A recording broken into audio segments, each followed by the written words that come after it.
नमस्कार दोस्तों, उत्थान क्लासेस के इस वीडियो लेक्चर्स प्रोग्राम में मैं अभिषेक आनंद गुप्ता आप सभी का स्वागत करता हूं। तो इस वीडियो में हम लोग देखने वाले हैं क्लास नंबर 1 भारतीय संविधान का। तो भारतीय संविधान का क्लास नंबर 1 ज़्यादातर किस पे आधारित होता है? तो भारत के संविधान का क्लास नंबर 1 होता है ऐतिहासिक पृष्ठभूमि पर। ऐतिहासिक पृष्ठभूमि, भारतीय संविधान की ऐतिहासिक पृष्ठभूमि को समझना इतना महत्वपूर्ण क्यों हो गया है या इतना महत्वपूर्ण क्यों माना जाता है? क्योंकि भारतीय संविधान की पृष्ठभूमि पर सीजीपीएससी और व्यापम दोनों ने प्रश्न बनाने शुरू कर दिए। जनरली क्या होता था कि भारतीय संविधान की पृष्ठभूमि पर 2-3 स्थानों से प्रश्न पूछे जाते थे। जैसे कि आपको उठा लीजिए 1953 का अधिनियम, वहाँ से क्वेश्चन आते थे। इसके अलावा 1919 का अधिनियम, 1935 का अधिनियम, 1909 का अधिनियम और एक होता था 1813 का चार्टर एक्ट। ये 3-4 जगहों से ही क्वेश्चन परमानेंटली आते थे। किंतु अब क्या हुआ है, 1861 जैसा एक्ट इसने पूछा हुआ था 2020 के इस सीजीपीएससी प्रीलिम्स में, है ना। तो इसलिए आपको भारत की पृष्ठभूमि को समझना आवश्यक है। ये तो रहा परीक्षा का दृष्टिकोण। दूसरा जो दृष्टिकोण आपको समझना है वो ये है कि भारतीय संविधान की जो निर्मित है, भारतीय संविधान कैसे निर्मित हुआ, इसे समझने के लिए भारत के ऐतिहासिक विकास को देखना होगा। जो संविधान का विकास है, या मैं ऐसे कहूँ कि भारत के संवैधानिक विकास को समझने के उपरांत भारतीय संविधान को समझना और बेहतर हो जाता है। इसलिए भारत की ऐतिहासिक पृष्ठभूमि जो कैसी पृष्ठभूमि है, संवैधानिक पृष्ठभूमि है, इस पर हमें पहले अच्छे से चर्चा कर लेनी चाहिए। उसके बाद ही हमें आगे संविधान समझ में आएगा। इसके 2 कारण हैं, मैं इसको देता हूँ। तो इसमें देखिए, जो पहला कारण है वो ये है कि ब्रिटिश विरासत भारतीय संविधान को प्राप्त हुई और भारतीयों को भी प्राप्त हुई है। यानी हमें एक तो ब्रिटिश विरासत प्राप्त हुई और दूसरी हमें क्या प्राप्त हुआ, अपनी भारतीय संस्कृति और विरासत। इसका मतलब क्या हुआ, ब्रिटिश विरासत और भारतीय संस्कृति और विरासत, इन दोनों के मेल में कब से लेकर के 1600 ईस्वी से लेकर के भारतीय संविधान के निर्माण अर्थात 1950 कह लें, या अगर हम जहाँ से संविधान निर्माण शुरू हो जाता है वहाँ तक का 1946 तक का हम ऐसा कह सकते हैं। तो 1600 ईस्वी से लेकर के 1946 तक का जो समय है, इस पूरे समय में हमें ब्रिटिश विरासत मिली और दूसरा भारतीय संस्कृति और भारतीय विरासत मिली। इन दोनों के मिलन ने क्या किया, भारतीय संविधान का निर्माण कराया। तो इस बीच का जो घटनाक्रम है, इस बीच का घटनाक्रम हमें समझना चाहिए। इस बीच के घटनाक्रम को समझने से पहले हम थोड़ा सा वर्ल्ड मैप बना लें, एक विश्व का मानचित्र बना लें। मैं एक रफ स्केच खींच रहा हूँ, तो एक विश्व मानचित्र हम ऐसा खींच लेते हैं। ये मैंने बना दिया भारत, और यहाँ पर से हम इसको यूरोप के साथ इसका अफ्रीका को जोड़ लेते हैं, और यहाँ से हम यूरोप की थोड़ी सी निर्मिति कर दें। और यहाँ पर हम जानते हैं ब्रिटेन एक अलग कॉन्टिनेंट है, एक अलग से द्वीप है ब्रिटेन, तो ब्रिटेन अलग जगह पर बैठा हुआ है। ठीक है, इस तरह की पृष्ठभूमि है। तो इसको समझने की कोशिश करते हैं। सबसे पहले हुआ क्या था, तो समय है यहाँ पर किसका, 1600 ईस्वी का। 1600 ईस्वी में ब्रिटेन में एक रानी थी, इसका नाम था एलिजाबेथ प्रथम। एलिजाबेथ प्रथम ने क्या किया, एक चार्टर जारी किया। किसे चार्टर जारी किया है, तो सर्वप्रथम जो चार्टर जारी किया गया था वो ब्रिटिश ईस्ट इंडिया कंपनी, इस कंपनी को जारी किया गया था 1600 ईस्वी में। चार्टर कितने वर्षों का, तो 15 वर्षों का। किस चीज़ के लिए, व्यापार करने के लिए। अब 1600 ईस्वी है, इसका मतलब आपको स्पष्ट दिखाई दे रहा हो कि भारत में शासन चल रहा था किसका, अकबर महान। ठीक है, अकबर का यहाँ पर शासन चल रहा था। तो अकबर एक बहुत शक्तिशाली शासक माना जाता था उस समय, और भारत में नियंत्रण स्थापित था मुगल साम्राज्य का। इसलिए जब तक के भारत में परमिशन ना मिल जाए व्यापार करने की, जब तक अनुमति नहीं दी जाती है, औपचारिक रूप से अनुमति नहीं दी जाती है, तब तक भारत में व्यापार करना या भारत की मुख्य भूमि पर व्यापार करना आसान नहीं था, या कहें कि उसको इलीगल तरीके से ये सरकार ब्रिटिश ईस्ट इंडिया कंपनी ऐसा नहीं कर सकती थी। क्योंकि भले मुगलों का जो नियंत्रण है, वो मुगलों का नियंत्रण अकबर के टाइम पर दक्कन क्षेत्र में नहीं हुआ था। ठीक है, लेकिन फिर भी दक्कन पर नियंत्रण, अप्रत्यक्ष नियंत्रण कई बार स्थापित हो जाता था, लेकिन फिर भी दक्कन क्षेत्र में नहीं था। तो दक्कन क्षेत्र में क्या हुआ, वास्को डी गामा आया और अन्य विदेशी यात्री भी आए और वहाँ से वो व्यापार करते थे, चूँकि उन्हें समुद्र से व्यापार करना था। लेकिन ब्रिटिश ईस्ट इंडिया कंपनी एक अलग से उद्देश्य लेकर के आई थी। उसका एक तो उद्देश्य था व्यापार करना, और बाद में उन्होंने देखा कि राजनीतिक आकांक्षा उनकी जाग गई, राजनीति की यहाँ की कमजोर स्थिति देखी और फिर राजनीतिक आकांक्षा जाग गई। तो पहले तो मुगल साम्राज्य था तो ऐसा नहीं हुआ, लेकिन बाद में जब मुगल साम्राज्य की कमजोरियाँ उत्पन्न हुई, कब? जब औरंगजेब की मृत्यु हो गई, 1707 के बाद का घटना है। इसके बाद फिर क्या हुआ, मुगल साम्राज्य की स्थिति कमजोर हो गई और धीरे धीरे मुगल साम्राज्य की स्थिति कमजोर होने का ब्रिटिश साम्राज्य ने फ़ायदा उठाना शुरू किया, या ब्रिटिश ईस्ट इंडिया कंपनी ने फ़ायदा उठाना शुरू किया। और वो धीरे धीरे करते हुए क्या हुई, एक राजनीतिक ताकत की तरह भारत में स्थापित होती चली गई और भारत गुलाम होते चला गया। तो इसमें कुछ महत्वपूर्ण घटनाक्रम है जिसने भारत को गुलाम बनाया। मैं सिर्फ डिटेल्ड लड़ाइयों पर मैं इस पर नहीं जाऊंगा, मैं सिर्फ और सिर्फ वहाँ पर चर्चा करूंगा जहाँ से महत्वपूर्ण लड़ाइयाँ हमें देखने को मिलती हैं। तो सबसे पहले हम यहाँ पर चर्चा कर लें। सबसे पहले क्या हुआ, 1600 ईस्वी में ब्रिटिश जो महारानी है एलिजाबेथ प्रथम, उन्होंने क्या किया, एक यहाँ से चार्टर जारी किया। चार्टर जारी करने के बाद यहाँ से टॉमस रो, है ना, टॉमस रो जो है उसको परमिशन मिली थी। इसके पहले भी 3-4 व्यक्ति आए, लेकिन टॉमस रो को ही भारत में क्या हुआ, ब्रिटिश ईस्ट इंडिया की ओर से प्रतिनिधि के रूप में जब वो आया तब उसे परमिशन दी गई, व्यापारिक अनुमति दी गई कि आप यहाँ व्यापार कर सकते हैं।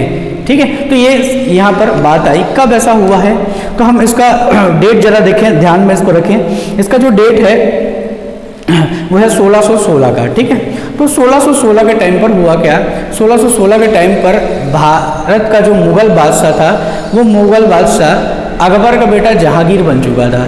तो जहांगीर ने मुलाकात करी थी अजमेर में, है ना, जहांगीर ने अजमेर में मुलाकात करी टॉमस रो से, और टॉमस रो से मिल करके उन्होंने क्या किया, इसको व्यापारिक अधिकार दे दिए कि आप क्या कर सकते हो, भारत में व्यापार कर सकते हो। अब ये इसने बाकी लोगों ने हासिल नहीं किया, इसने कैसे हासिल कर लिया, टॉमस रो ने। तो टॉमस रो बड़ा अच्छा जानकार था किसका, फारसी भाषा का। ठीक है, दूसरी बात थी कि धार्मिक रुचियाँ क्या है जहांगीर की, इस बारे में उसको जानकारी थी।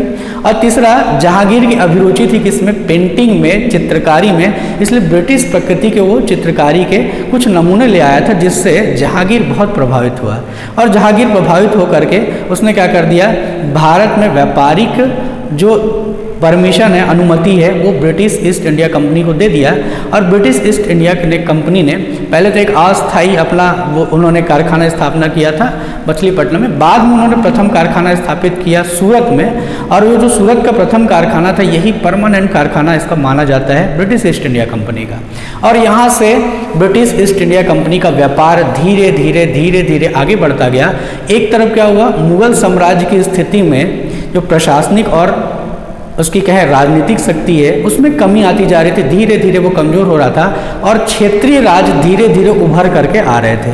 तो ब्रिटिश ईस्ट इंडिया कंपनी ने धीरे धीरे छोटे छोटे जो स्थानीय राज्य थे, जो कहें छोटे छोटे राज्य थे, उनकी आपसी दुश्मनी का फ़ायदा उठाया। और आपसी दुश्मनी का फ़ायदा उठा करके उन्होंने व्यापारिक शक्ति अपने आप को बनाना शुरू किया।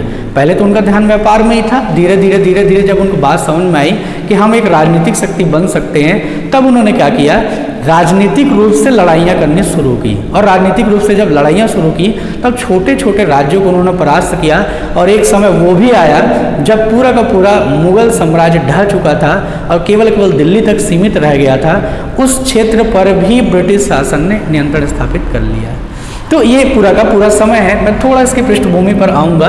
तो देखो, मुगल साम्राज्य का जब पतन होने लग गया था, तो कौन कौन से राज्य अस्तित्व में आ रहे थे, मैं थोड़ा सा इस पर मैप पे नहीं जा रहा हूँ, मैं ऐसे बता रहा हूँ। तो कौन कौन अस्तित्व में है इसको समझिए आप। सबसे पहले अस्तित्व में आए कौन, मराठा। दक्षिण भारत की प्रमुख शक्ति के रूप में शिवाजी के नेतृत्व में मराठा निकल करके आए और मराठों का संघ में विभाजन हुआ, 5 संघ में विभाजन हो गया था, जिसमें से पुणे का जो पेशवा है वो मुख्य नियंत्रण रखता था।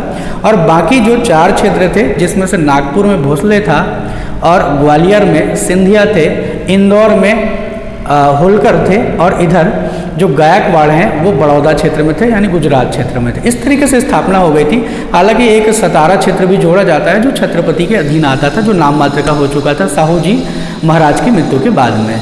तो इस तरीके से एक अस्तित्व में है। दूसरे यहाँ पर आए वो कौन थे, दक्षिण भारत में ही यहाँ पर एक छोटा सा राज्य बना, वो था हैदराबाद राज्य निजाम के नियंत्रण में। निजाम भी पहले मुगलों का ही कहना चाहिए प्रमुख अधिकारी था, लेकिन बाद में उसने एक स्वतंत्र राज्य की स्थापना की जिसे हम हैदराबाद राज्य कहते हैं। और हैदराबाद राज्य से अलग होकर के बाद में एक और राज्य आया जिसको हम जानते हैं कर्नाटक राज्य के रूप में। और आगे चल करके बंगाल में भी एक राज्य स्थापित हुआ, इसका नाम कुली खान है ना, इनके नियंत्रण में यहाँ पर एक स्थापित हुआ, इसका नाम था बंगाल। ठीक है, तो बंगाल में एक राज्य स्थापित हो गया। इसके अलावा एक और राज्य, महत्वपूर्ण राज्य जो हम देखेंगे वो है अवध राज्य की स्थापना हुई। और इधर तरफ से पंजाब राज्य और बाकी भारतीय क्षेत्रों में छोटे छोटे राज्य अस्तित्व है, जिसमें से हम कह सकते हैं जाट राज्य है ना, कुछ सिखों का अलग से छोटा सा राज्य था, है ना, कुछ पठानों का अपना राज्य था। और दिल्ली क्षेत्र धीरे धीरे सीमित हो रहा था और ब्रिटिश ईस्ट इंडिया कंपनी का नियंत्रण इन पर बढ़ता जा रहा था और मुगल जो है वो सीमित रह गए थे दिल्ली तक की। ऐसी स्थिति आई और एक बहुत रोचक घटना हुई भारत में। वो कौन सी घटना थी? वो एक युद्ध है ना, कि हालांकि जो युद्ध है इसमें कुछ युद्धों का नाम मैं पहले ले लूँ। इसमें मराठे हारते चले गए, तो प्रथम द्वितीय तृतीय आंग्ल मराठा युद्ध हुए, मराठे हारे उसमें। इधर से यहाँ पर एक और महत्वपूर्ण शासक था मैसूर राज्य का, जिसका नाम है टीपू सुल्तान, और उसका पिता था हैदर अली, वो भी पराजित हुए। खैर हैदर अली की मृत्यु हो गई थी, टीपू पराजित हुआ। और उसके बाद कर्नाटक राज्य में भी ये स्थिति आई, तो 3 कर्नाटक युद्ध हुए थे। हालांकि ये कर्नाटक के आंतरिक मामले थे, लेकिन फिर भी ब्रिटिश ईस्ट इंडिया कंपनी और फ्रांस की कंपनियों ने क्या किया, कर्नाटक युद्ध में स्थिति को अपनी मजबूत कर लिया। लेकिन बाद में फ्रांस की कंपनी कमजोर पड़ गई और कर्नाटक क्षेत्र पर पूर्णतः अधिकार स्थापित हो गया ब्रिटिश ईस्ट इंडिया कंपनी का। अब ब्रिटिश ईस्ट इंडिया कंपनी ने क्या किया था, बंगाल पर भी नियंत्रण स्थापित करना उस समय तक शुरू कर दिया था। और इसमें सबसे महत्वपूर्ण जो युद्ध माना जाता है वो युद्ध है 1757 का। ये सब हम जानते हैं, 1757 का युद्ध बहुत प्रसिद्ध युद्ध है। कौन सा युद्ध है? तो 1757 का युद्ध, उसे कहा जाता है प्लासी का युद्ध। तो प्लासी के युद्ध में ही क्या हुआ, पहली बार बंगाल का जो शासक था, इसका नाम है सिराज-उद-दौला। सिराज-उद-दौला ने बड़े परिश्रम से, बड़े मेहनत से और बड़ी आक्रामकता से, बड़े पुरुषार्थ से उसने लड़ाई करी, लेकिन अपने आंतरिक धोखेबाजों के कारण क्या हुआ, वो पराजित हो गया प्लासी के युद्ध में। इसके बाद एक और युद्ध हुआ, हम जानते हैं, वो है 1764 का युद्ध। तो 1764 में सिराज-उद-दौला का ही बाद में दमान था, जिसका नाम था मीर कासिम। मीर कासिम को यहाँ पर नियुक्त किया गया था, मतलब शासक बनाया गया था मीर कासिम को। तो मीर कासिम ने सोचा कि अंग्रेजों को यहाँ से खदेड़ना है, ठीक है, इसलिए उसने क्या किया, 2 लोगों को और मिला लिया। एक तो अवध का नवाब था, इसका नाम था शुजा-उद-दौला, और यहाँ पर से दिल्ली में उस टाइम पे बादशाह था शाह आलम द्वितीय। तो तीनों मिल गए। कौन कौन 3 मिल गए? दिल्ली का बादशाह शाह आलम द्वितीय, दूसरा अवध का शासक शुजा-उद-दौला, और यहाँ पर बंगाल का शासक था मीर कासिम। तीनों के तीनों मिल गए और तीनों ने एक युद्ध छेड़ा, जिसको हम जानते हैं बक्सर के युद्ध के रूप में। इसी बक्सर के युद्ध में क्या हुआ, फिर से भारतीयों की पराजय हुई, या कहेंगे भारतीय तीनों शासक पराजित हुए। लेकिन मौका पाकर जब देख रहा था मुगल बादशाह शाह आलम द्वितीय, उसने क्या किया, मौके का फ़ायदा उठा करके वो ब्रिटिश के नियंत्रण में चला गया, ब्रिटिश के पास चला गया और ब्रिटिश से जाकर के एक संधि कर ली, जिसको इस युद्ध के बाद संधि कहा जाता है। वो संधि है 1765 की, जिसे हम लोग प्रसिद्ध रूप में जानते हैं प्रसिद्ध रूप में जानते हैं इलाहाबाद की संधि के रूप में। तो ये जो इलाहाबाद की संधि है, ये इतनी महत्वपूर्ण क्यों हो गई, क्योंकि इलाहाबाद की संधि के बाद ही ब्रिटिश ईस्ट इंडिया कंपनी ने पहली बार भारतीय राजस्व प्राप्त कर लिया, या भारतीय राजस्व की वसूली प्राप्त कर लिया। किन किन क्षेत्रों में? तो पूरे बंगाल क्षेत्र की उसको दीवानी हासिल हो गई, दूसरा उसको पूरे उड़ीसा क्षेत्र की दीवानी हासिल हो गई, और बिहार क्षेत्र की दीवानी हासिल हो गई। इसके अलावा इस अधिनियम में जो यहाँ पर सबसे ज़्यादा उपजाऊ क्षेत्र था, वो क्षेत्र था इलाहाबाद। अब जो इलाहाबाद क्षेत्र था वो किसके नियंत्रण में था? वो अवध के शासक शुजा-उद-दौला के अधीन था। लेकिन ब्रिटिश सरकार ने क्या किया, इस पर भी नियंत्रण मांगा और शाह आलम द्वितीय को ये देना पड़ा, और जो इलाहाबाद का सबसे उपजाऊ क्षेत्र था, उस क्षेत्र की दीवानी वसूल करने का अधिकार भी ब्रिटिश ईस्ट इंडिया कंपनी के हाथ में आ गया। और यहीं से फिर भारत की दयनीय स्थिति प्रारंभ हो गई।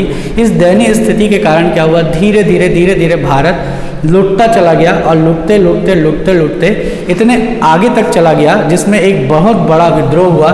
हालांकि भारत में तो बहुत सारे विद्रोह हुए हैं, ये है 1857 की क्रांति या सिपाही विद्रोह। 1857 के विद्रोह में एक बहुत बड़ा प्रयास किया गया कि हम भारत को आज़ाद कराएं, लेकिन इसके बावजूद भी भारत को आज़ाद कराना संभव नहीं हुआ, क्योंकि 1857 का जो विद्रोह था उसको अंग्रेजों ने बड़ी निर्ममतापूर्वक दबा दिया, और उसके बाद 1858 के बाद ब्रिटिश ने सीधे सीधे भारत पर नियंत्रण स्थापित कर लिया। पहले तो ब्रिटिश ईस्ट इंडिया कंपनी कार्यरत थी, लेकिन बाद में क्या हुआ, ब्रिटिश ईस्ट इंडिया कंपनी के स्थान पर ब्रिटिश शासन या ब्रिटिश क्राउन ने शासन करना आरंभ कर दिया।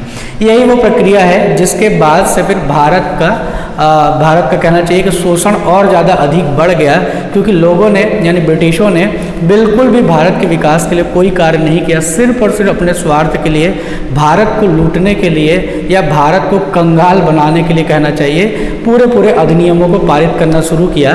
तो यहीं से क्या होता है, ब्रिटिश ईस्ट इंडिया कंपनी के अधिनियमों को हम दो भागों में बांटते हुए चलेंगे। अभी मैं उसको लिख कर भी समझा दूंगा।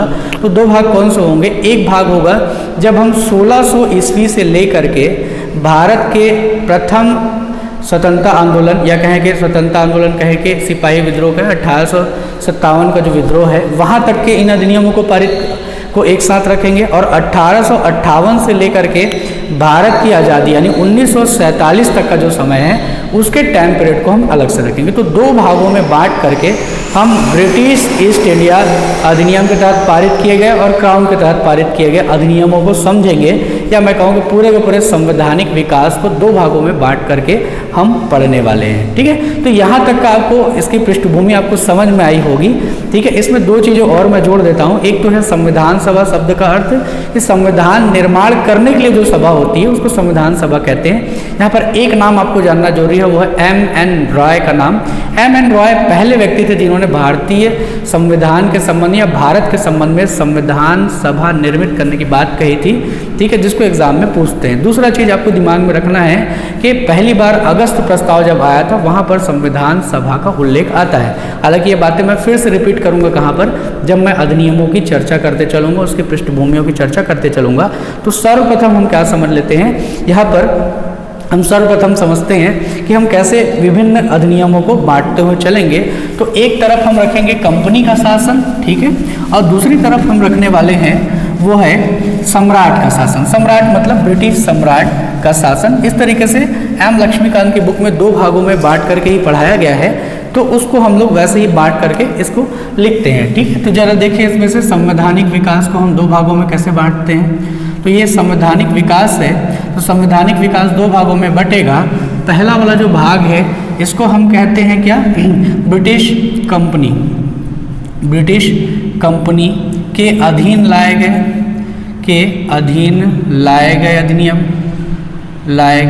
अधिनियम, ये एक अधिनियम है।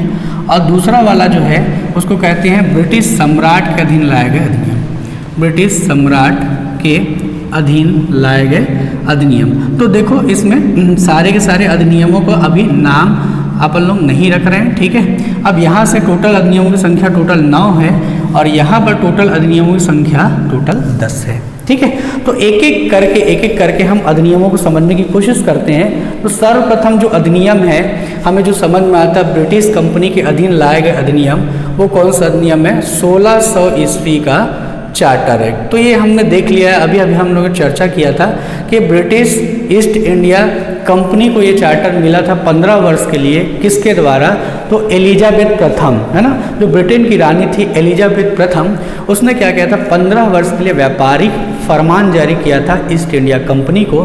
सिर्फ और सिर्फ यहीं पर महत्वपूर्ण बात है इसके बारे में, 1600 ईस्वी का। इससे ज़्यादा इसके बारे में हमें नहीं जानना। दूसरा हमें जो जानना है, जो महत्वपूर्ण है, वह है 1727 का एक्ट। अब ये कहेंगे 1727 का एक्ट, अब आप अगर एम लक्ष्मीकांत की बुक निकाल करके बैठे होंगे तो कहेंगे सर ये 1727 का एक्ट तो हमने कभी पढ़ा नहीं। ठीक है, मैं जानता हूँ नहीं पढ़ा होगा, ठीक है, लेकिन फिर भी इसमें एक पृष्ठभूमि को जानने के लिए आवश्यक हो जाता है कि हम इसको पढ़ें। तो मैं ज़रा इसको बताते चलूँ, आपको समझ में आएगी बात। थोड़ा सा मैं विस्तार में इसलिए जाना चाह रहा हूँ क्योंकि ऐसे एक्ट जो होते हैं वो आसानी से किसी पृष्ठभूमि को बनाना आसान हो जाता है, ऐसे एक्ट को हमको जानने से। तो 1727 का जो एक्ट है इसको आप समझिए कि इसमें क्या हुआ था, इसको बड़े ध्यान से आप समझिएगा।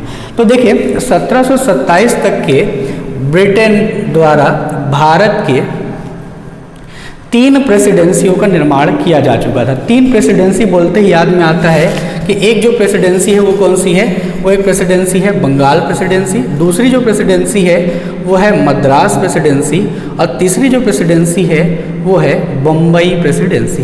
तो ये 3 तरह की जो प्रेसिडेंसीज थे इनको अलग अलग गवर्नर मिलते थे। मतलब यहाँ पर अलग गवर्नर काम कर रहा है, यहाँ पर अलग गवर्नर काम कर रहा है, यहाँ पर अलग गवर्नर काम कर रहा है। तीनों को नियंत्रित कौन कर रही है, ब्रिटिश ईस्ट इंडिया कंपनी। तो पहली बार ये जो एक्ट आया था 1727 का एक्ट, इसी एक्ट में पहली बार क्या कर दिया गया, यहाँ पर मद्रास, बम्बई और बंगाल, इन तीनों के जो गवर्नर थे, इन तीनों गवर्नर को क्या किया गया, विधि निर्माण की शक्ति दी गई, यानी कि विधायी शक्ति प्रदान की गई। ये तीनों क्या कर सकते थे, इस क्षेत्र विशेष के लिए कोई भी नया नियम कानून बना सकते थे इस क्षेत्र में लागू करने के लिए। तो सबसे पहला जो कहना चाहिए एक्ट है जिसको पढ़ाया जाना चाहिए वो यही है 1727 का, लेकिन जनरली नहीं पढ़ाया जाता, एम लक्ष्मीकांत की बुक में नहीं है, केवल मुझे पृष्ठभूमि डालनी है इसलिए मैं इसको बता रहा हूँ, ठीक है। तो ये 1727 का एक्ट था। इसका फ़ायदा क्या हुआ, तो ब्रिटिश द्वारा इस व्यवस्था को लाने का सबसे जो फ़ायदा हुआ कि पहली बार भारत का जो राज व्यवस्था है वो समकक्ष आ गया किसके, ब्रिटेन के। समझ रहे बात को, मतलब क्या है कि जैसे ब्रिटेन में कानून निर्माण करने के उपरांत ही किसी कानून को लागू किया जाता है, वैसे ही क्या किया गया, यहाँ पर भी कानून निर्मित होती थी, उसके बाद उसको लागू किया जाता था। इसलिए वहाँ की जो एक संवैधानिक व्यवस्था है कार्य करने की, उस तरह की संवैधानिक व्यवस्था पहली बार भारत में शुरू हुई इस अधिनियम के द्वारा, जिसको हम लोग बोलते हैं 1727 का एक्ट, ठीक है। ये एक्ट है। इसके बाद फिर हम आ जाते हैं तीसरे नंबर का जो एक्ट है, ये सबसे महत्वपूर्ण एक्ट है, ये 1773 का रेगुलेटिंग एक्ट। अब ये जो एक्ट है इतना महत्वपूर्ण है, कोई भी पुस्तक इस एक्ट को छोड़ेगा नहीं, ठीक है, क्योंकि यहीं से ही 1773 से ही पहली बार भारतीय संविधान में एक अलग तरह का, या कहें भारतीय संवैधानिक व्यवस्था में एक अलग तरह का परिवर्तन हमको देखने को मिलता है। तो सबसे पहले क्या हुआ था इस 1773 के एक्ट में, इसको समझिए।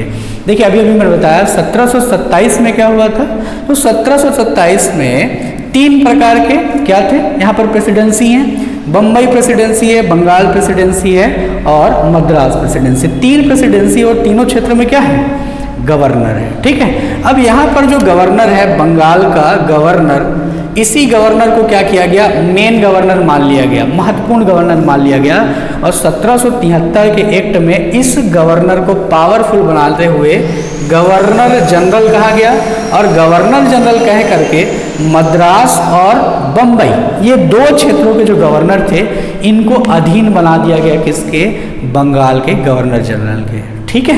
तो यहाँ पर बंगाल के गवर्नर जनरल के अधीन सबसे पहले इनको बना दिया गया। सबसे पहला जो गवर्नर जनरल था ये कौन था, लॉर्ड वॉरेन हेस्टिंग का नाम इसमें आता है। लॉर्ड वॉरेन हेस्टिंग ने सबसे पहले गवर्नर जनरल का पद यहाँ पर संभाला था, ठीक है। तो ये एक महत्वपूर्ण बात थी, यहाँ पर हमें जो समझना चाहिए था वो सबसे महत्वपूर्ण बात ये थी। इसके अलावा 1773 के एक्ट में और क्या क्या महत्वपूर्ण घटनाएं हुई हैं इसको हम जरा देख लेते हैं। कुछ महत्वपूर्ण बातें मैं इसमें और बता देता हूँ जो आपको ध्यान में रखनी है, ठीक है। तो सबसे पहला जो बात ध्यान में रखनी है वो 1773 के एक्ट में ही क्या हुआ था, 1774 में कलकत्ता में एक न्यायालय की स्थापना की बात कही गई थी, यानी कि यहाँ पर एक सर्वोच्च न्यायालय की स्थापना, उच्चतम न्यायालय की स्थापना कहना चाहिए, उच्चतम न्यायालय की स्थापना यहाँ पर की गई, जहाँ पर 3 जजों की नियुक्ति भी की गई थी। लेकिन यहाँ ध्यान में रखना, न्यायालय को जो ब्रिटिश ईस्ट इंडिया कंपनी के गवर्नर थे उनके द्वारा जो बनाए गए कानून थे उसको व्याख्या करने का अधिकार नहीं प्रदान किया गया था, ठीक है। 2 महत्वपूर्ण बातें, एक तो क्या हुआ, गवर्नर जनरल बनाया गया बंगाल के गवर्नर को, और दूसरा बात यहाँ पर सर्वोच्च न्यायालय की स्थापना, 2 बात, उच्चतम न्यायालय की स्थापना की गई, ठीक है। अब यहाँ पर जो सबसे कंफ्यूजिंग वाला चीज़ आता है वो है बीओडी और सीओडी। इसको लेकर के बड़ा हाय तौबा है लोगों के दिमाग में, मतलब कन्फ्यूज़न होता है। मैं इसको बहुत ध्यान से समझाता हूँ, ठीक, समझना बात को। देखो 1773 के एक्ट में पहली बार एक व्यवस्था आई, इसको हम लोग बोलते हैं कोर्ट ऑफ डायरेक्टर, COD, ठीक है, कोर्ट ऑफ डायरेक्टर COD। अब समझना कि ये कोर्ट ऑफ डायरेक्टर्स क्या है, इसको समझना। देखो 1773 का जो एक्ट है, इससे पहले हमने युद्ध देखा, कौन कौन से युद्ध देखा, हमने प्लासी का युद्ध देखा, हमने बक्सर का युद्ध देखा। परिणाम स्वरूप कंपनी क्या हो रही थी, धीरे धीरे धीरे धीरे धीरे धीरे बहुत ज़्यादा शक्तिशाली हो रही थी। किस जगह पर शक्तिशाली हो रही थी, दोनों स्तरों पर। दो स्तर याद रखना हमेशा, एक जो स्तर है वो कौन सा है, एक जो स्तर है वो है व्यापारिक स्तर पर बहुत ज़्यादा पावरफुल हो रही थी। दूसरा जो उसका स्तर है वो कौन से स्तर पर बहुत ज़्यादा पावरफुल हो रही थी, हाँ ठीक है, वो जो है वो राजनीतिक स्तर पर, व्यापारिक और राजनीतिक स्तर पर वो बहुत अधिक पावरफुल हो रही थी। परिणाम स्वरूप क्या हुआ, दोनों पावरफुल स्तरों पर अलग से विभाजन करना आवश्यक हो गया था। इसलिए जो कोर्ट ऑफ डायरेक्टर्स थे, ठीक है, इसको 3 मामले दिए गए थे। कोर्ट ऑफ डायरेक्टर्स को क्या क्या मामला दिया गया था, एक तो भारतीय राजस्व पर नियंत्रण दे दिया गया, दूसरा भारत के जो सिविल मामले हैं वो इनके अधीन होंगे, और तीसरा भारत के सैन्य मामले इनके अधीन होंगे। फिर से ध्यान में रखो क्या कहा मैंने, 1773 के एक्ट में पहली बार कोर्ट ऑफ डायरेक्टर्स की व्यवस्था की गई, जिसने क्या किया, अलग से ब्रिटिश कंपनी से अलग से 3 मामलों को देखना शुरू किया, ठीक है। इसमें से एक था सिविल मामला, दूसरा था सैन्य मामला और तीसरा था राजस्व के मामले। अगर राजस्व के मामले को आप कहोगे कि व्यापारिक मामले, तभी वहाँ ठीक है, व्यापारिक मामले दिखता था। तो ये पहली बार इस व्यवस्था को लाया गया जिसको हम बोलते हैं COD। अब यहाँ पर कन्फ्यूजन शुरू हुआ है, ठीक है, देखो यहाँ से। अब कहोगे सर ये बोर्ड ऑफ डायरेक्टर क्या होता है, फिर बोर्ड ऑफ डायरेक्टर कब लाया गया, भैया ये आया है कब, 1784 का जो एक्ट आएगा यहाँ पर ये देखने को मिलेगा, अभी नहीं आया है, ठीक है। लेकिन देखो पुस्तकों में क्या होता है, सुविधा के लिए कभी कभी क्या करते हैं, 1773 के एक्ट में इसको उठा करके डाल देते हैं। मतलब चलो एक अच्छी बात है, समझ में आएगी, लेकिन कन्फ्यूजन क्रिएट कर देता है वो, कि ऐसा लगता है कि यार 1773 के एक्ट में ही आया था या 1784 के एक्ट में आया था, कन्फ्यूजन होता है। लेकिन समझना 1773 में केवल COD आई है, और बाद में BOD कहाँ पर आएगी, वो आएगी 1784 के एक्ट में। समझ रहे हो बात को, कन्फ्यूजन बिल्कुल दिमाग में मत रखना। यहाँ पर मैं फिर से बता दूं, COD को 3 अधिकार प्राप्त हुए, राजस्व के मामले प्राप्त हुए, इसके अलावा सिविल मामले प्राप्त हुए और सैन्य मामले प्राप्त हुए। तीनों पर नियंत्रण स्थापित करने की शक्ति इसको है। लेकिन जब BOD आएगा, बोर्ड ऑफ डायरेक्टर्स आएगा, तो उसको क्या होगा, राजनीतिक मामलों में हस्तक्षेप का अधिकार होगा। राजनीतिक स्तर के जो नियंत्रण के निर्णय होंगे वो कौन लेगा, वो BOD लेगा। क्लियर हो रही है बातें, ठीक है, मेरे ख्याल से ये समझ में तुमको आ रही होगी, ठीक है। इसके अलावा अगर कोई महत्वपूर्ण बात है तो इसमें जो समझना है वो एक बात और रह गई है। भारत में क्या हो गई थी, यहाँ पर से न्यायालय व्यवस्था की शुरुआत हुई। तो हमने ये देखा ही है ना कि 1774 में कलकत्ता में एक उच्चतम न्यायालय की स्थापना यहाँ पर ब्रिटिश सरकार ने करी थी। हालांकि ये बहुत कमज़ोर था, 3 सदस्य थे इसमें, और ये ब्रिटिश कानूनों की व्याख्या नहीं कर पाता था, लेकिन फिर भी शुरुआत के लिए ठीक था कि चलो न्यायालय व्यवस्था भारत में शुरू हो गई थी। इसलिए 1773 का एक्ट इतना अधिक महत्वपूर्ण माना जाता है, ठीक है। तो आशा कर रहा हूँ ये आपको समझ में आया होगा, इसमें किसी तरह की परेशानी नहीं हो रही होगी। तो इसको मिटा करके मैं फिर से आता हूँ कहाँ पर, 1773 का एक्ट हम देख चुके हैं। इसके बाद हम लोग आ जाते हैं, एक और एक्ट है, उसको कहा जाता है 1781 का, है ना, सेटलमेंट एक्ट। क्या कहा जाता है इसको, 1781 का सेटलमेंट एक्ट, ठीक है। तो 1781 का जो सेटलमेंट एक्ट है, ठीक है, 1787 का सेटलमेंट का मतलब क्या होता है, पहले तो यही समझो तो समझ में आएगा। सेटलमेंट का मतलब होता है बंदोबस्त। क्या मतलब होता है इसका, बंदोबस्त। अब समझना कि बंदोबस्त का अर्थ क्या है, तो याद करो 3 तरह के बंदोबस्त, मेनली जो 3 तरह के बंदोबस्त देखते हैं हम भारत के राजस्व इतिहास में, या कहूँ कि मैं आर्थिक व्यवस्था का जो इतिहास है उसको देखोगे 3 तरह के उसमें व्यवस्थाएं दिखाई देती हैं, जिसमें भारतीय राजस्व की वसूली का सिस्टम था। इसमें पहला सिस्टम कौन सा था? पहला सिस्टम इसमें था वो कौन सा था? बंगाल का व्यवस्था वाला, आपको याद होगा, है ना। इसको क्या बोलते हैं? ठीक है, इसको बोलते हैं परमानेंट सेटलमेंट, ठीक है, स्थायी बंदोबस्त, ऐसा उसको नाम देते हैं। दूसरा नाम था महालवाड़ी और तीसरा वाला था रैयतवाड़ी। ये 3 तरह की व्यवस्था थी, इसी में सेटलमेंट सिस्टम आया था। और अभी अभी मैंने बात बताई थी कि हुआ क्या था, यहाँ पर देखो 1764 में प्लासी के युद्ध के बाद 1765 में इलाहाबाद की संधि हुई। इसी संधि के बाद क्या हुआ था? इसी संधि के बाद फिर एक इलाहाबाद की संधि में 3 तरह के इसमें क्षेत्र थे। बंगाल का क्षेत्र था, उड़ीसा का क्षेत्र था और बिहार का। इसकी दीवानी प्राप्त हुई थी, दीवानी वसूल करने का अधिकार अंग्रेजों को प्राप्त हुआ था। तो उसी के लिए नियम कायदे बनाने के लिए क्या किया गया? इसको सेटलमेंट एक्ट को लाया गया। और जानते हो 1774 में जिन्होंने हाई कोर्ट बनाया था, मतलब कि उच्चतम न्यायालय बनाया था, इसको किसी भी तरह का हस्तक्षेप का अधिकार इन सेटलमेंट एक्ट के ऊपर नहीं था। कुछ भी नहीं कर सकता, केवल मूक बधिर देखता रहता था चुप होकर के, कोई उसको अधिकार प्राप्त नहीं था। इसलिए 1781 का एक्ट को बोला जाता है सेटलमेंट एक्ट या सुधार एक्ट इसको बोला जाता है। एम लक्ष्मीकांत की बुक में बहुत थोड़ा सा स्थान पर दिया है, अलग से हेडिंग नहीं दिया हुआ है इसका, ठीक है, तो इसको देखना, फिर भी बताया हुआ है एम लक्ष्मीकांत ने। इसके अलावा फिर यहाँ पर आ गया 5वें नंबर का एक्ट, इसको हम बोलते हैं 1784 का। कौन सा एक्ट? इसको बोलते हैं पिट्स, है ना, Pitt's India act, Pitt's India act. ये एक्ट है महत्वपूर्ण एक्ट, पिट्स इंडिया एक्ट, ठीक। इसको समझना, बड़े ध्यान से समझना पिट्स इंडिया एक्ट को। तो जो पिट्स इंडिया एक्ट है ये किसके नाम पर आया हुआ है समझना।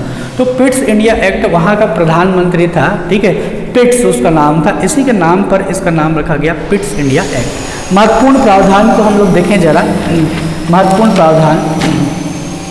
तो 1784 का जो एक्ट है इसमें सबसे जो महत्वपूर्ण प्रावधान है, अभी अभी मैंने चर्चा की थी, वो है बोर्ड ऑफ डायरेक्टर्स की। समझना आप बात को, ये इतना महत्वपूर्ण क्यों हो जाता है बोर्ड ऑफ डायरेक्टर्स, इसको समझना। ये बोर्ड ऑफ डायरेक्टर्स क्यों लाना पड़ गया इन लोगों को, ठीक है, क्यों लाना पड़ गया इसको समझना। देखो 1784 का एक्ट है, यहाँ पर प्रधानमंत्री का स्पष्ट रूप में दखलंदाजी है। कहाँ पर स्पष्ट दखलंदाजी है? ब्रिटिश ईस्ट इंडिया के काम धाम में किसका नियंत्रण स्थापित है? सीधा सीधा प्रधानमंत्री उसकी देखरेख कर रहा है। इसी का परिणाम क्या हुआ? प्रधानमंत्री के सीधे नियंत्रण के कारण राजनीतिक नियंत्रण को अपने पास रखने के लिए ब्रिटिश सरकार ने क्या किया? एक बीओडी की व्यवस्था कर दी। अब ये बीओडी इतना महत्वपूर्ण क्यों हो गया? क्योंकि देखो जो सीओडी था, है ना, कोर्ट ऑफ डायरेक्टर्स था, उसको 3 मामले मैंने पहले ही बताया, कौन कौन सा? राजस्व के मामले थे, इसके अलावा सैन्य मामले थे और इसके अलावा सिविल मामले। ये 3 मामले उसको दिए गए थे, लेकिन राजनीतिक मामला अलग से स्थापित नहीं था। और राजनीतिक मामले इतने महत्वपूर्ण होते थे कि कई बार वो क्या करते थे, भारतीय राजस्व को कमजोर भी कर सकते थे। अगर कोई राजनीतिक रूप से गलत डिसीजन लिया गया है तो एक तो भारत से युद्ध, भारत के किसी शासक से युद्ध करना पड़ता था, जिससे ब्रिटिश सरकार का खर्चा लगता था। इसलिए क्या किया गया, राजनीतिक निर्णयों के लिए एक अलग से यहाँ पर व्यवस्था बनाई गई, जिसको हम क्या बोलते हैं? बोर्ड ऑफ डायरेक्टर्स की व्यवस्था बोलते हैं। इतना अधिक ये महत्वपूर्ण है, ठीक है। तो जो बोर्ड ऑफ डायरेक्टर्स हैं, ठीक है, बोर्ड ऑफ डायरेक्टर्स को क्या किया गया? 6 तरह के, है ना, इसमें 6 तरह के और सदस्य बनाए गए जो मिल करके कार्य करते थे।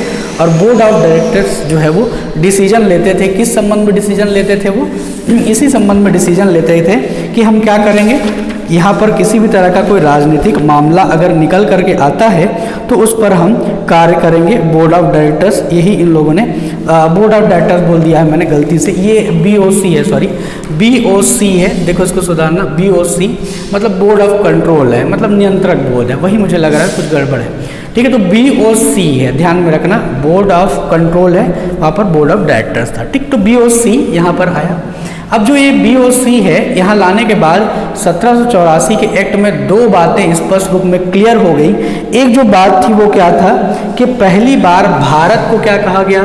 पहली बार भारत को ब्रिटिश अधिपत्य क्षेत्र कहा गया, ठीक है, ब्रिटिश अधिपत्य क्षेत्र कहा गया। अब ये इतना महत्वपूर्ण क्यों है इसको समझना। ब्रिटिश अधिपत्य क्षेत्र क्यों कहना पड़ा? क्योंकि देखो ब्रिटिश अधिपत्य क्षेत्र कहने का मतलब है कि ब्रिटिश ईस्ट इंडिया कंपनी अलग है और ब्रिटिश शासन अलग है। मतलब ब्रिटिश ईस्ट इंडिया कंपनी का नियंत्रण भारत में नहीं है। भारत में अब किसका नियंत्रण स्थापित हो गया है? ब्रिटिश क्राउन का। इसलिए उसने कहना शुरू किया यहाँ पर से ब्रिटिश आधिपत्य क्षेत्र। दूसरी बात महत्वपूर्ण क्या थी? तो दूसरी बात महत्वपूर्ण है, ब्रिटिश सरकार को कंपनी के मामले में, है ना, हस्तक्षेप करने के लिए, है ना, प्रश्नगत किया गया और प्रशासन पर पूर्ण नियंत्रण किसका रख दिया गया? प्रशासन पर पूर्ण नियंत्रण ब्रिटिश ईस्ट इंडिया कंपनी की जगह पर अपने हाथ में ले लिया था किसने? ब्रिटिश क्राउन ने। अब यहाँ पर कंफ्यूज मत होना, कहोगे कि सर 1858 का जो एक्ट आया था उसमें ब्रिटिश क्राउन ने अपने नियंत्रण में लिया था, वहाँ पर डायरेक्ट लिया था भाई। यहाँ पर डिसीजन मेकिंग पावर किसके हाथ में आ गई है? 1784 के एक्ट में किसके पास आ गई है? British east India company. इसलिए इसको इतना महत्वपूर्ण नाम मिला ना, पिट्स इंडिया एक्ट, प्रधानमंत्री का नाम मिला है। इसलिए कहा कि क्राउन के अधीन यहाँ पर क्या हो गया था? नियंत्रण स्थापित हुआ था। इसलिए 1784 का एक्ट इतना ज़्यादा महत्वपूर्ण जान पड़ता है। आई है बात समझ में? तो ये था 1784 का एक्ट। इसके लिए मुझे ध्यान में रखना, बोर्ड ऑफ कंट्रोल है ये, या नियंत्रण, ठीक है। तो ये रहा। इसके बाद फिर हम लोग आ जाते हैं 1784 का एक्ट, और उसके बाद 1784 के बाद हम लोग एक्ट जो देखेंगे वो है 1786 का एक्ट। अब ये कहोगे सर ये तो है नहीं 1786 का 6वें नंबर का 1786 का एक्ट। ये जो 1786 का एक्ट है, 1786 का जो एक्ट है, ये एक्ट बड़ा प्रसिद्ध एक्ट नहीं है, पढ़ाया जाता नहीं है, ठीक है, लेकिन फिर भी मैं इसमें पृष्ठभूमि बताऊंगा इसका। तो 1786 का एक्ट क्या कहता है, एक लाइन में इसको समझ लो। तो थोड़ा सा बात को कहानी के माध्यम से समझोगे तो ज़्यादा अच्छा आएगा। देखो बात को समझना, ठीक है। यहाँ पर दक्षिण भारत में एक राज्य स्थापित हुआ था जिसका नाम था मैसूर। तो मैसूर राज्य जो है वो ब्रिटिश की आंखों में सबसे ज़्यादा खटकता था। क्यों खटकता था? क्योंकि जो मैसूर राज्य है, ये मैसूर राज्य नियंत्रण में आता था किसका? हैदर अली, और हैदर अली की मृत्यु के बाद उसके बेटे यानी टीपू सुल्तान के नियंत्रण में आता था। अब जब टीपू सुल्तान के नियंत्रण में आता था तो टीपू सुल्तान फ्रांसीसी कंपनी और फ्रांसीसी सरकार की सहायता लेती थी, और यूरोप में तब क्या हो रहा था? नेपोलियन बोनापार्ट एशिया में अपना विस्तार करना चाह रहा था। समझ रहे बात को, कि एशिया में वो विस्तृत होना चाहता था, एशिया में आना चाह रहा था। अब परेशानी क्या हुई कि यहाँ पर हुआ क्या, बीच में ही अमेरिका में एक क्रांति हो गई, अमेरिकी क्रांति, और उसमें क्या हुआ, लॉर्ड वॉरेन हेस्टिंग्स जो था, सॉरी लॉर्ड कॉर्नवालिस था, तो लॉर्ड कॉर्नवालिस की हार हो गई। कहाँ पर हार हो गई लॉर्ड कॉर्नवालिस की? तो उसकी हार हुई थी अमेरिका में। अमेरिका में हार होने के बाद वो ब्रिटेन आ गया, नौकरी चाकरी छोड़कर बैठ गया, और ब्रिटिश कंपनी ने और बाद में फिर ब्रिटिश सरकार ने उसको मनाया। क्यों मनाया? कि वो सबसे अनुभवी कोई गवर्नर था या उस टाइम का पावरफुल गवर्नर था, तो वो कौन था? कॉर्नवालिस था। तो उसको मनाया गया कि भैया देखो कि यूरोप जैसे हमारे हाथ से अमेरिका निकल गया है, ऐसे ही हमारे हाथ से भारत का राज्य मत छीन जाए भाई। तो क्या करो, तुम जाके देखो, क्योंकि वहाँ का सबसे बड़ा जो दुश्मन है हमारा वो कौन है? टीपू सुल्तान है। वो कर क्या रहा है? वो फ्रांसीसियों के साथ संबंध स्थापित कर रहा है, सैन्य अड्डे लगा रहा है, मिसाइल्स बना रहा है, इतना खतरनाक हो चुका है। तो उसको जा करके हराओ, तो इसके तुम्हारे अलावा कोई नहीं कर सकता। दूसरी बात है कि नेपोलियन बोनापार्ट क्या हो गया था? एशिया में पहुँच गया था। तो एशिया का जो उत्तर अफ्रीका वाला क्षेत्र है उधर वो बढ़ चुका था, जिस मिस्र पर उसने आक्रमण कर रखा था। तो लगा कि भैया मिस्र पर आक्रमण कर दिया है तो अरब सागर के रास्ते वो कहीं भारत में ना प्रवेश कर जाए। किसकी सहायता से? टीपू सुल्तान की सहायता से। इसलिए लॉर्ड कॉर्नवालिस को मनाने के लिए इस एक्ट को लाया गया था, जिसको हम बोलते हैं 1786 का एक्ट। क्या किया गया इसमें? तो 1786 के एक्ट में ब्रिटिश सरकार ने क्या कर दिया? सर्वोच्च सेनापति घोषित कर दिया। ये किसकी शर्त थी?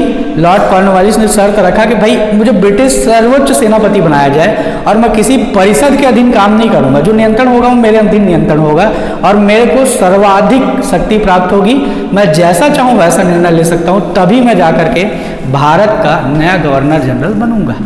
ठीक है। अब ये उसने स्वीकार कर लिया और उसके बाद 1786 के एक्ट में वो आया और यहाँ आकर के उसने जबरन का है ना एक लिस्ट बनाता है, एक सूची बनाता है अपने मित्रों की, और मित्रों की सूची में उसने जानबूझ करके क्या कर दिया, मैंगलोर की एक संधि हुई थी मैसूर के साथ में, तो मैंगलोर की जो संधि थी उसका उल्लंघन करते हुए उसने क्या किया, निजाम को एक पत्र लिख दिया और निजाम को पत्र लिख करके उसमें अपनी सूची दिखाई और सूची में उल्लेख नहीं था। किसका उल्लेख नहीं था? टीपू सुल्तान का। तो टीपू सुल्तान ने उसको मैंगलोर की संधि के विरुद्ध माना और फिर बाद में लड़ाई हो टीपू सुल्तान मारा गया। ठीक है, तो ये वाला एक्ट इसीलिए लाया गया था किसके? लॉर्ड कॉर्नवालिस के कारण। ठीक, इसलिए ज़्यादातर जनरली संवैधानिक विकास में उसको नहीं पढ़ाया जाता है, लेकिन मुझे लगता है कि कम से कम इतिहास की पृष्ठभूमि जोड़ने के लिए इसको कम से कम एक लाइन में तो समझ लेना चाहिए। ठीक है, आशा करता हूँ आपको समझ में आ रहा होगा ये। ठीक है, तो ये था 1786 का एक्ट। इसके बाद फिर हम एक्ट देखते हैं 1793 का एक्ट। एक और एक्ट है 1793 का एक्ट, मैं इसको मिटा दे रहा हूँ ताकि आपको धोखा ना हो। तो यहाँ पर हम 7वें नंबर का एक्ट देख रहे हैं, 7वें नंबर का वो है 1793 का एक्ट। ठीक है, इसमें 3 बातें महत्वपूर्ण हैं जो भारतीय स्तर पर यहाँ पर की गई थी। क्या क्या इसमें किया गया था 1793 के एक्ट में ब्रिटिश शासन द्वारा? तो देखो यहाँ पर से 3 चीज़ें थी। हाँ ठीक है, तो पहला काम क्या किया गया, ब्रिटिश जो ईस्ट इंडिया कंपनी है उसके कार्य को क्या कर दिया गया, 20 वर्ष के लिए विस्तृत कर दिया गया, 20 वर्ष के लिए इसमें बढ़ा दिया गया इस एक्ट में। दूसरा यहाँ पर क्या किया गया था, जो राजस्व कहाँ से प्राप्त होता है, भारत के राजस्व से, भारत से जो पैसा प्राप्त होता है, राजस्व प्राप्त होता है, इसी से क्या किया गया, वेतन और भत्ते की व्यवस्था की गई। किसके लिए वेतन और भत्ते की व्यवस्था की गई? ब्रिटिश अधिकारियों के लिए वेतन और भत्ता, मतलब हमारे पैसे से लूट करके ले जाने के लिए हम ही से क्या ले रहे थे, पैसा ले रहे थे। मतलब समझ रहे हो, हम ही को लूटो और हम ही आपको क्या करें, वेतन दे। इस तरह का गंदा व्यवस्था यहाँ पर आया। और एक तीसरी चीज़ थी कि जो हमको क्या मिला था, यहाँ पर उच्चतम न्यायालय एक मिला हुआ था, उच्चतम न्यायालय। तो उच्चतम न्यायालय कहाँ पर था, ये कलकत्ता में स्थापित हुआ था 1774 में। इसको क्या किया गया, ब्रिटिश जो कानून बनाते हैं, गवर्नर जनरल जो कानून बनाता है उसके व्याख्या करने का अधिकार इस न्यायालय को दे दिया गया। तो यही 3 महत्वपूर्ण बस बातें हैं किसमें, यहाँ पर 1793 के एक्ट में। और इसके बाद जो एक्ट आता है वो 8वें नंबर का एक्ट है। कौन सा एक्ट है उसको हम देखें, ये वाला एक्ट। तो ये है 1813 का चार्टर एक्ट। ये बड़ा महत्वपूर्ण एक्ट माना जाता है, 1813 का एक्ट, चार्टर एक्ट। इसको समझना बड़ा महत्वपूर्ण है। ठीक है, अच्छा ये भी चार्टर एक्ट है ना, ये ध्यान में रखना, ये भी चार्टर है और ये भी चार्टर है। चार्टर का मतलब होता है क्या, आदेश देना। ठीक है, आदेश। चार्टर का मतलब आज्ञा पत्र, राजाज्ञा जिसको हम बोलते हैं, राजा की आज्ञा। ठीक, चार्टर। तो समझना कि 1813 में ये एक्ट आया, 1813 का चार्टर एक्ट। इस 1813 के चार्टर एक्ट में 2 महत्वपूर्ण बातें हुई। देखो क्या हो रहा था, तो ब्रिटिश जो संसद है वहाँ पर क्या हो रहा था, ब्रिटिश ईस्ट इंडिया कंपनी के जो लोग थे उनकी संख्या कम हो गई थी। समझ रहे हो, मतलब ये है कि ब्रिटिश ईस्ट इंडिया कंपनी के जो जितने भी अधिकारी थे यहाँ से इतना पैसा माल वगैरह लूट करके ले जाते थे और वहाँ नौकरी छोड़ करके बैठते थे, आराम से मजे का जीवन बिताते थे अपना। तो हुआ क्या कि ब्रिटिश सांसद थे, उनका ध्यान इनकी ओर जाने लग गया और ब्रिटिश सांसद ने क्या किया, इस टाइम के प्रधानमंत्री और जितने भी अन्य सांसद थे जो महत्वपूर्ण पदों में थे उनके कान भरना शुरू कर दिया कि ब्रिटिश ईस्ट इंडिया कंपनी का जो व्यापारिक एकाधिकार है आपने बढ़ाया हुआ 20 वर्ष के लिए, उस व्यापारिक एकाधिकार को क्या करिए, समाप्त कर दीजिए, ताकि क्या हो, बाकी जो ब्रिटेन की कंपनियां हैं, अदर कंपनियां ईस्ट इंडिया कंपनी को छोड़ करके वे सारी कंपनियां क्या करें, भारत में जाकर के व्यापार करें और सारी कंपनियों को लाभ हो। और ब्रिटिश सरकार ये बात मान गई और हुआ क्या, 1813 में ब्रिटिश ईस्ट इंडिया कंपनी का जो व्यापारिक एकाधिकार भारत के संबंध में था उसको समाप्त कर दिया गया। हाल इसमें आप पढ़ते हो कि 2 चीज़ों पर उसका एकाधिकार बना रहा, एक तो चीन के साथ व्यापार करने में और चाय के साथ व्यापार करने में। चाय की कहानी कभी आप देखना, BBC के चैनल पर जाकर के देखना, वहाँ पर चाय कैसे प्राप्त हुआ दुनिया को आपको पता चलेगा। अगर आप चाय प्रेमी हैं तब तो आपको देखना चाहिए। जैसे मेरे को पसंद है चाय पीना, तो मैं देखा हूँ उसको, आप भी देख सकते हो। बहुत कमाल की हिस्ट्री है उसकी, चाय कैसे हमारे हाथ में आई है इसकी। तो चीन और चाय पर नियंत्रण किसका बना रहा, ब्रिटिश ईस्ट इंडिया कंपनी का एकाधिकार बना रहा और बाकी क्षेत्रों में समाप्त हो गया।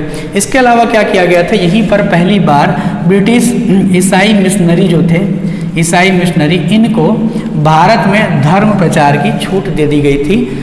यहाँ पर 1813 में। ये दो महत्वपूर्ण बातें 1813 के जो चार्टर एक्ट है उसमें पढ़ाया जाता है और इससे ज़्यादा अपने को जाना भी इसमें नहीं है। ठीक, ये था। इसके बाद फिर आ गए हैं 9वां एक्ट, उसको हम कहेंगे 1833 का चार्टर एक्ट। ठीक है, ये एक महत्वपूर्ण एक्ट है 1833 का चार्टर एक्ट।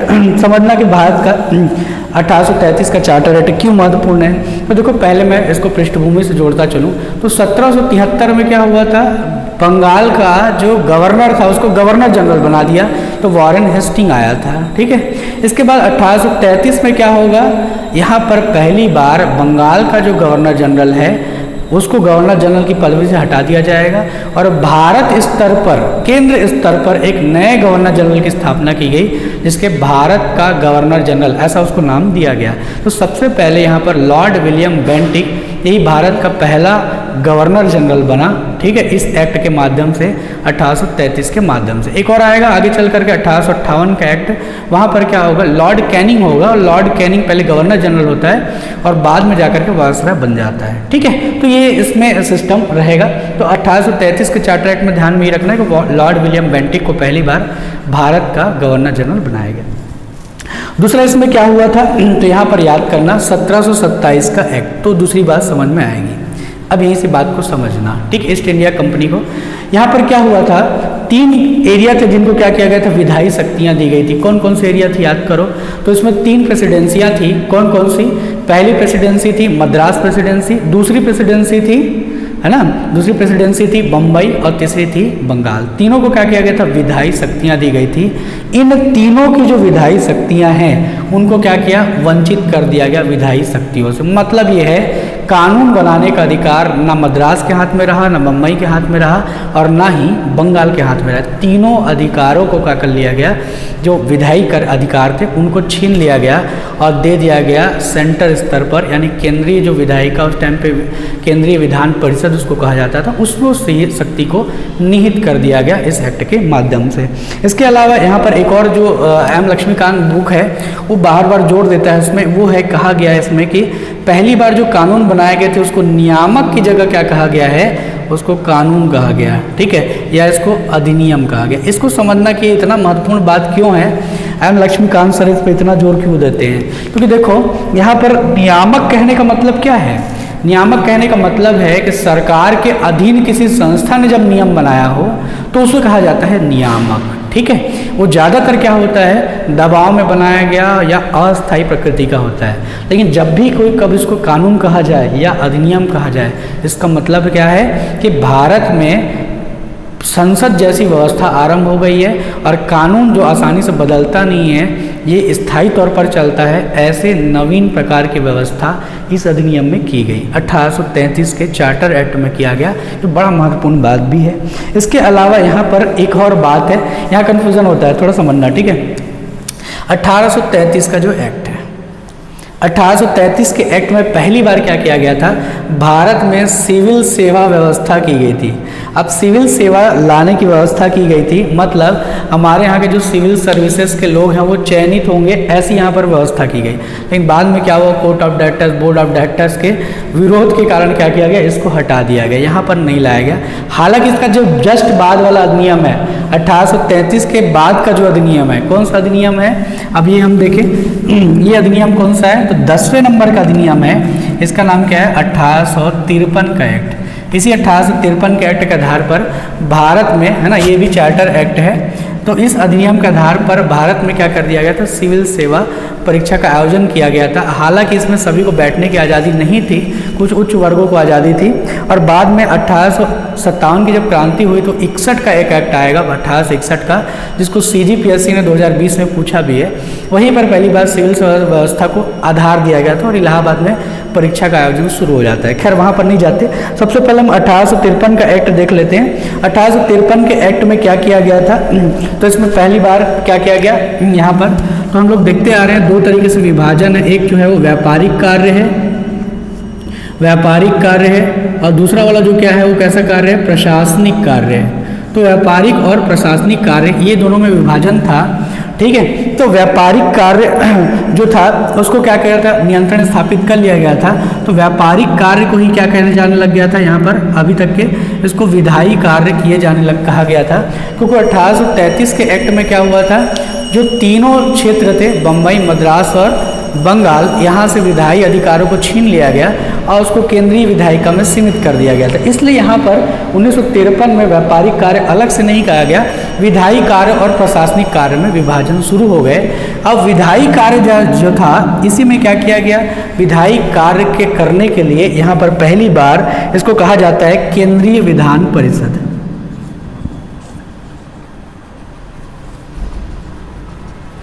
ठीक है, केंद्रीय विधान परिषद। मैं इसको थोड़ा सा समझाता हूँ केंद्रीय विधान परिषद को, तो थोड़ा ध्यान से इसको समझना। ठीक है, देखो यहाँ से केंद्रीय विधान परिषद को समझो मैं क्या बोल रहा हूँ। यहाँ जैसे केंद्रीय विधान परिषद, ये केंद्रीय विधान परिषद, इसकी स्थापना की गई। इससे एक बात क्लियर हो गई कि भारत में अब क्या है, संसदीय व्यवस्था लागू हो गई है। क्यों ऐसा कहा गया, क्योंकि देखो केंद्रीय विधान परिषद की व्यवस्था की गई तो यहाँ पर क्या होंगे, सदस्य भी बैठाएंगे। तो इसमें क्या हुआ, 6 पार्षद बैठाए गए थे। अब यहाँ से संख्या क्रम शुरू होता है तो उसको याद में रखना, क्योंकि देखो CGPSC ने क्या किया, इस बार का जो 2020 का क्वेश्चन बनाया है उसमें उसने संख्या पर प्रश्न बनाने शुरू कर दिए हैं। और मैं बड़ा संवेदनशील होकर के इस पर चलूँगा संख्याओं पर, है ना, क्योंकि कई बार क्या है, हम लक्ष्मीकांत की बुक में भी वो नहीं है, तो दूसरे बुक से जो कवर होगा, जैसे कि बोलना चाहिए कि नेट वगैरह से भी, या फिर दूसरी जो बुक है ना, जैसे सुभाष कश्यप वगैरह की, वहाँ से कवर होगा तो मैं उसको लेते चलूँगा।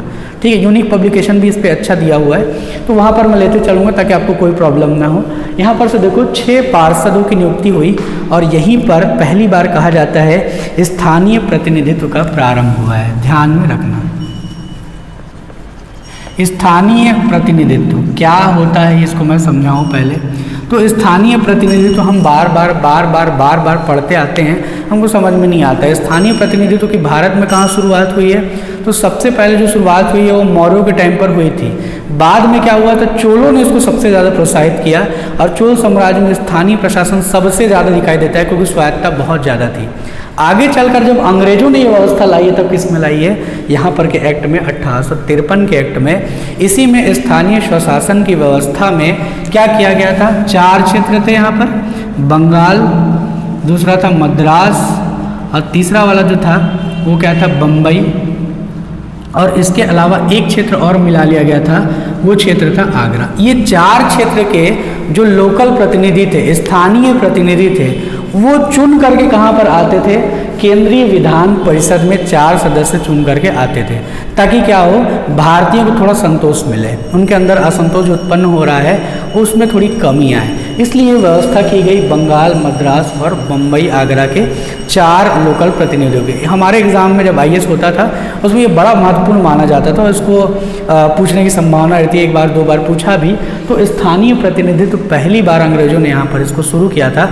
तो 2 महत्वपूर्ण चीज़ें यहाँ पर निकल करके आई। पहली चीज़ कौन सी थी, केंद्रीय विधान परिषद। ठीक है, पहली चीज़ जो है वो क्या है, केंद्रीय विधान परिषद की स्थापना हुई, जो एक संसद थी। यहाँ पर एम लक्ष्मीकांत सर तो कहते हैं एक छोटी संसद की तरह ये कार्य करती थी, समझ रहे हो, जहाँ पर 6 सदस्य मिलकर के कार्य करते थे। तो पहली बार संसदीय व्यवस्था अस्तित्व में आई थी। तो 2 चीज़ें समझ में आई होंगी अब यहाँ से। पहली बार हमारे यहाँ न्यायालयी व्यवस्था कब आई थी, 1773 के एक्ट में। और पहली बार अगर कहोगे संसद स्पष्ट रूप में दिखाई देता है तो वो दिखाई देता है 1853 के एक्ट में। ठीक है, तो ये महत्वपूर्ण बात थी जो समझने वाली थी। इसके अलावा जो मैं बताना चाहता हूँ वो ये वाला है कि यहाँ पर क्या किया गया, पहली बार सिविल सेवा परीक्षा को शुरू किया गया। सिविल सेवा परीक्षा, यहाँ पर भारतीयों को बैठने की इसमें इजाज़त दे दी गई सिविल सेवा परीक्षा में। और सिविल सेवा परीक्षा में जब भारतीयों को बैठने की इजाज़त दे दी गई तो हुआ क्या था इसमें कि यहाँ पर एक समिति बैठाई गई थी जो इस पर विचार करती थी। वो समिति क्या थी, मैकाले समिति। लेकिन ध्यान में रखना, मैकाले समिति आगे चल करके यही मैकाले की एक और समिति बनती है, उसको बोलते हैं हम लोग कौन सी समिति, यहाँ पर विधि समिति, है ना, या लॉस कमेटी एक बनाते हैं वो।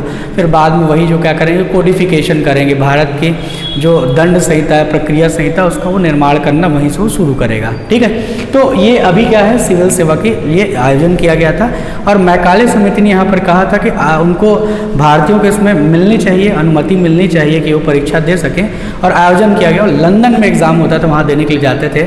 आगे चल कर 1866 के टाइम पर जाकर क्या हुआ, आगे चल करके भारत में भी ये परीक्षा का आयोजन किया जाना शुरू कर दिया गया। इसमें एक बात महत्वपूर्ण है जो और भी है, मैं बोलना चाहूँगा, एम लक्ष्मीकांत सर की बुक में है ये। पहली बार क्या हुआ था, इस अधिनियम में किसी समय का निर्धारण नहीं था, ध्यान में इसको रखना, समय निर्धारित नहीं। ठीक है, क्या मतलब है यहाँ पर, एम लक्ष्मीकांत सर बड़ा कमाल का ये बोलते हैं कि यहाँ पर समय का निर्धारण नहीं है। मतलब जो पहले जो चार्टर होते थे 15 साल के लिए, 20 साल के लिए, ऐसे समय, निश्चित समय अवधि को लेकर के साथ में आते थे, समझ रहे हैं ना बात को। लेकिन इस बार क्या हुआ, इस बार ऐसी व्यवस्था नहीं थी कि 20 साल तक के आपको हमको ये व्यवस्था दे रहे हैं, ऐसा सिस्टम इसमें नहीं किया गया था। इसका क्या अर्थ निकालें, इसका अर्थ ये निकालें कि भाई 20 साल के लिए आप समय नहीं दे रहे हो, इसका मतलब क्या है, आप ब्रिटिश का जो प्रशासन था, ब्रिटिश ईस्ट इंडिया कंपनी का, उसको आप समाप्त करने के चक्कर में हो और अपना नियंत्रण स्थापित करना चाहते हो किसमें, भारत में। और आगे चल के हुआ भी यही। क्या हुआ, तो आगे चल करके 1857 की क्रांति हुई और 1857 की क्रांति के उपरांत क्या हुआ, 1857 की क्रांति के उपरांत फिर 1858 का अधिनियम आया जिसमें ब्रिटिश ईस्ट इंडिया कंपनी के शासन को समाप्त कर दिया गया और सीधे सीधे ब्रिटिश सरकार का नियंत्रण या ब्रिटिश काउंट का नियंत्रण भारत के ऊपर स्थापित हो गया। ठीक है, तो ये पूरा का पूरा हमारा जो 10 एक्ट हमने देखा कि इसका ब्रिटिश कंपनी के अधीन लाए गए जो अधिनियम थे, इनको हमने एक स्थान पर पूरा का पूरा देख लिया है। ठीक है, तो मैं आशा करता हूँ ये क्लास आपको समझ में आया होगा। ठीक है, ये क्लास थोड़ी सी लंबी जाएगी, मतलब ये 2 पार्ट में पूरी होगी।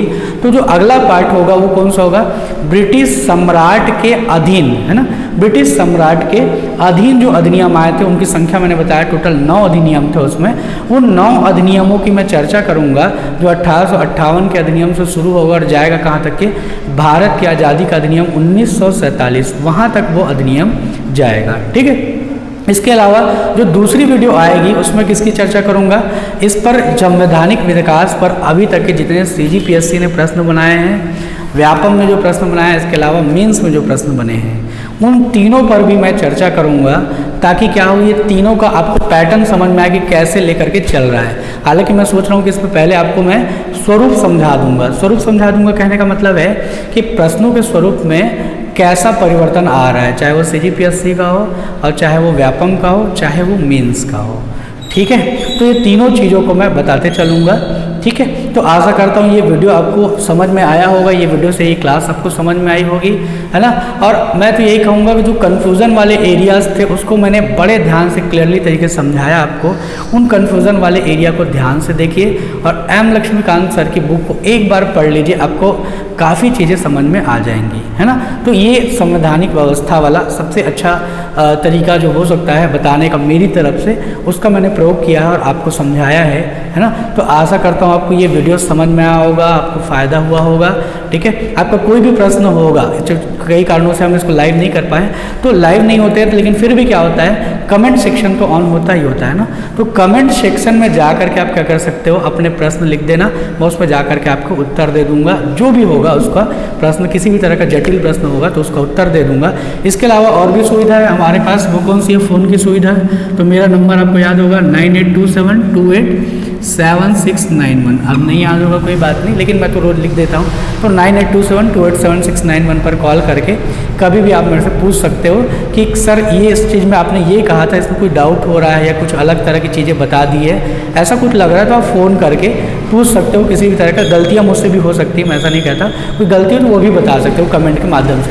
कई बच्चे कमेंट के माध्यम से गलतियाँ बताते हैं, मुझे अच्छा लगता है, उनको लाइक करता हूँ मैं पक्का, क्योंकि कमेंट मैं भी अभी सीखता और ज़्यादा अपने आप को इम्प्रूव करना चाह रहा हूँ, तो अच्छी बात है वो। ठीक है, इसके अलावा अगर आप मेरे से आकर के क्लास में पढ़ना चाहते हैं तो वो भी आकर के आप बैठ सकते हैं इसी टाइम पर, जब मैं वीडियो शूट करता रहता हूँ उस टाइम पे आकर के आप चाहो तो बैठ सकता हूँ। लेकिन ये है कि आपको प्रश्न पूछने की आज़ादी नहीं होगी वहाँ पर, आप उसमें बैठ सकते हो, आकर के देख सकते हो। इसके अलावा आप परमानेंट क्लास करना चाहते हो तो सुबह 7 बजे से लेकर के 12 बजे तक, लगभग 11:30 बजे तक की मेंस की क्लास चल रही है, जिसमें 3 सब्जेक्ट चल रहे हैं। पेपर 7 का पार्ट 1 निबंध और दर्शन, उस पर आकर के आप क्लास अटेंड कर सकते हो।